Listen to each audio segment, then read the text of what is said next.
النجاح ليه مفاهيم مختلفة وكل واحد فينا ليه مفهومه المقتنع بيه. تعالوا اقول لكم النهارده سر النجاح اللي كل بندور عليه.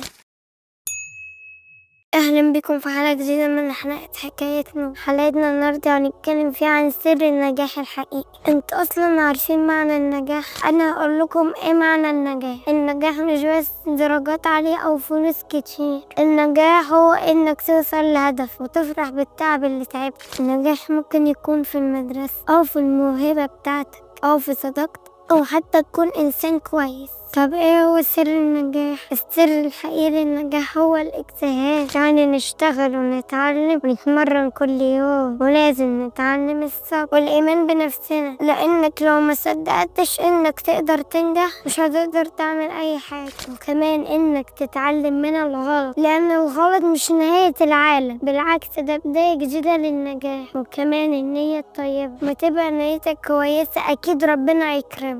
واللي لازم تفهمه ان كل واحد له طريقة خاصة بالنجاح، ومش شرط ننجح كلنا في نفس الحاجة. كل واحد ليه موهبة مختلفة بتميزه عن غيره، مثلا في الرسم وفي الغنى وفي الرياضة او حتى في حب الناس. المهم انك تكتشف موهبتك وتشتغل عليها. يا صحابي، السر الحقيقي للنجاح مش موجود في اي كتاب ولا في وصفة سحرية. السر جواك انت. لما تشتغل وتحب اللي بتعمله اكيد ان شاء الله هتوصل. وبكده تكون خلصت حلقتنا من حلقات حكايات نور مع نور كريم. هتوحشوني، مع السلامة.